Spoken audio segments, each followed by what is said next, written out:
नमस्कार दोस्तों, Rewa PSC classes में आप सभी का बहुत बहुत स्वागत है। 27 अगस्त के सभी शिफ्टों में जीएस, जीके और मैथ रीजनिंग के टॉपिक से संबंधित जो प्रश्न आए थे उनके बारे में हम डिस्कशन करेंगे। विज्ञान से कुछ महत्वपूर्ण फैक्ट आए उनको भी देखेंगे। तो चलिए शुरू करते हैं। रहा सिंधु नदी का उद्गम कहाँ से होता है? मानसरोवर से। अंकटाड का हेडक्वार्टर, यूएनसीटीएडी का हेडक्वार्टर कहाँ है? जिनेवा में। इसकी स्थापना 1964 में हुई। फिर बेकिंग सोडा का रासायनिक नाम पूछा गया, सोडियम बाइकार्बोनेट। इसका फॉर्मूला होता है NaHCO3। अगला प्रश्न था, बड़वानी स्थित भगवान आदिनाथ की मूर्ति कितने फीट है? तो 84 फीट। 1 किलोग्राम का न्यूटन कितना होता है? अगर 1 किलोग्राम को न्यूटन में बदला जाए तो 9.8 न्यूटन। यूएनईपी का हेडक्वार्टर पूछा गया है, नैरोबी में है। स्थापना 1982 में होती है। भारतीय अर्थव्यवस्था किस पर प्रमुखता से आधारित है? प्रमुख रूप से किस पर आधारित है? तो कृषि पर। कंदरिया महादेव मंदिर खजुराहो में है।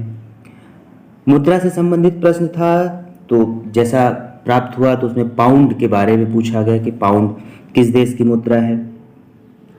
WHO का हेडक्वार्टर पूछा गया, जिनेवा। स्थापना 7 अप्रैल 1948।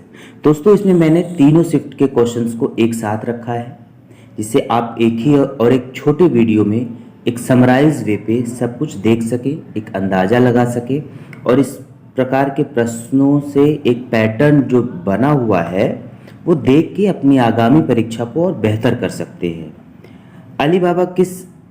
अलीबाबा मतलब कहाँ की कंपनी है?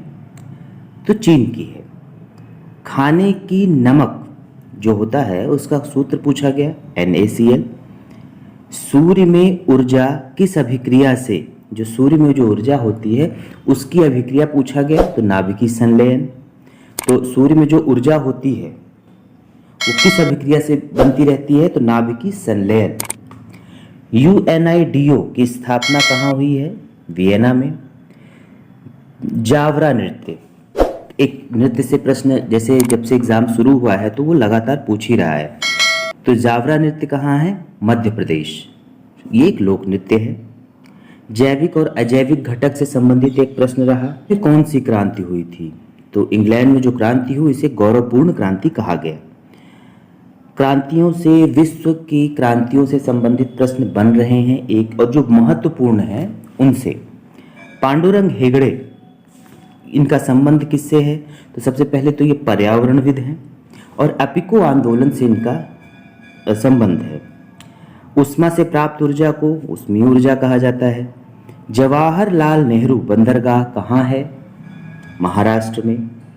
सीता साहू का संबंध कहाँ से है? तो सीता साहू का संबंध रीवा से है, मध्य प्रदेश से। तो मतलब व्यक्तित्व में भी पूछा जा रहा है कि यह किस देश से है, प्रदेश से है। सार्क में कुछ इस प्रकार का प्रश्न रहा कि सार्क में देशों की संख्या, तो 7 है। कांस अवार्ड 2022 से प्रश्न रहा। भारतीय कृषि का इतिहास एक पुस्तक है, इसके रचयिता कौन है, लेखक कौन है? MS रंधावा जी। रोमियो और जूलियट किताब किसने लिखी? तो मशहूर, ये सभी को पता है, विलियम शेक्सपियर जी ने। एक्सिस बैंक और कश्मीर बैंक से संबंधित कुछ एक प्रश्न रहा, मतलब बैंकिंग को उसने लगातार पकड़ के रखा हुआ है व्यापक में। फिर विश्व वायु गुणवत्ता की IQAIR रिपोर्ट, प्रदूषण में कौन सा देश सबसे पहले स्थान पर है? तो बांग्लादेश। पृथ्वी की बाहरी परत को क्या कहा जाता है? भूपर्पटी। फीफा अंडर-19 वर्ल्ड कप किसने जीता? उरुग्वे ने। फिर सौर ऊर्जा से संबंधित प्रश्न रहा। DNS का फुल फॉर्म पूछा गया, डोमेन नेम सिस्टम। घरों में वायरिंग किस क्रम में होती है? तो समांतर क्रम में। प्रतिरोध का मात्रक ओम होता है। हाइड्रोजन की परमाणु त्रिज्या 0.037 नैनोमीटर। साइबर अटैक से आप क्या समझते हैं? WWE की स्थापना 1991। आवर्त सारणी में कितने वर्ग और कितने आवर्त होते हैं? तो 18 और 7। समभारिक से प्रश्न था। तो समभारिक समान द्रव्यमान संख्या किंतु अलग परमाणु संख्या होती है। प्राइमरी मेमोरी प्राथमिक मेमोरी से संबंधित प्रश्न रहा।